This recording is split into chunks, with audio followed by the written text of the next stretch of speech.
Hi and welcome back to your second video. So in this video I'm going to give you some tips on how to reduce your drinking. Okay, so in the first video we talked about what alcohol is and all the harmful impact, but also we talked a bit about units. So again, I'm going to say this again, I'm going to say it in the next video as well. You need to first understand how much you're drinking. So you can do this by using the units and calorie calculator on drinkaware.co.uk, or you can download any app that will allow you to input your units, calories and money spent.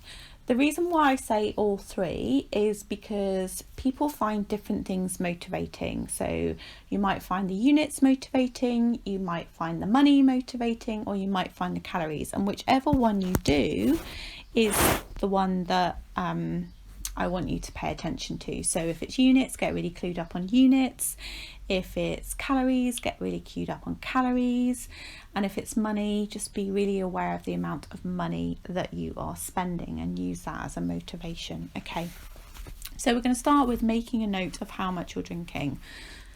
The first thing I want you to do is know how much you're drinking. And the reason why we do this is because if you're drinking significant amounts daily or drinking a large amount in a binge, you will need to see an alcohol specialist or even your doctor to talk about how you can reduce safely. Remember in the first video we talked about physical addictions is super important. Okay, please don't take any risks here, but that won't be the case for most of you. So for everyone else, probably 95% of you where that doesn't occur to you, this is how to reduce. Right, now you can pick a day or you can just begin. I'm a massive fan of now. There never is a good time to reduce your drinking. You know, there's always going to be something, some birthday party, a holiday, a work do, anything, okay? But sometimes people like preparing in advance, as long as it's not too far in advance, so 2 weeks tops really. Okay, so pick a day not too far in advance. All right, and once you've picked your start date, maybe make it easy on yourself for a few weeks. All right, I mean, I do want you to socialize without drinking because you need to test that out. Okay, so I don't want you to reduce and be a hermit. That's not what I'm talking about here. It's about you reducing your drinking and feeling better. Okay, sometimes it's good to tell the people that you live with. Sometimes they might want to do it with you. It's just really good to get it out there and just say, look, I'm going to reduce my drinking because, you know, I want to feel healthier, or I want to sleep better, or I want to lose some weight. It doesn't matter what your reason is. Okay, it can be easier if you remove the alcohol from the house. Now, not everybody needs to do this, but if you're somebody who's, you know, the wine talks to you from the fridge at wine o'clock, then I highly recommend that you don't have alcohol in the house. Okay, so make sure you're counting your units, and I would start by having some alcohol-free days. Okay, so depending on how much you're drinking, I definitely want you to alternate and have alcohol-free days, or maybe you could sort of have 2 alcohol-free days, whatever you can do to sort of space it out and add that into it. Okay, what you need to do as well is find something to do. So if you're somebody that has been drinking 3 or 4 times a week or a bit more than that, and you have that wine o'clock thing in, make sure that you can plan something in at that time as a diversion. Okay, I highly recommend learning as much as you can about alcohol, so I'll make sure there are some links here so you can look at a couple of sites where the facts are pretty good.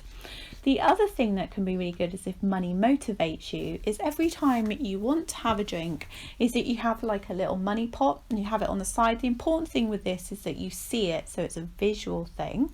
So if you start off by you know, using a unit calculator, calorie calculator and money, and maybe you just do that for a couple of weeks and you can see how much you're spending, you're like, oh my god, I didn't realize I was spending like 40-50 quid a week on alcohol. Then I want you to think about what else you can do with that money. So the idea is that you have a pot and you think about small things, medium-sized things, big things, things that feel like a treat or reward for you, and you just put a picture on the side of the pot, and every time you want to drink you put the money in the pot, and then at the end of a couple of weeks you'll have a nice little bit of money there to go and do something nice with. So another good rule to use all the time from now on, whether you're reducing or not, is to always have a soft drink first, okay?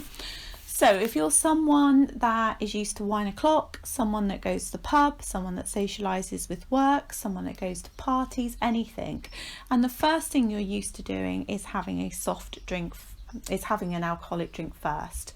So don't. Your new rule is that you have a soft drink first. So this changes the habit, okay?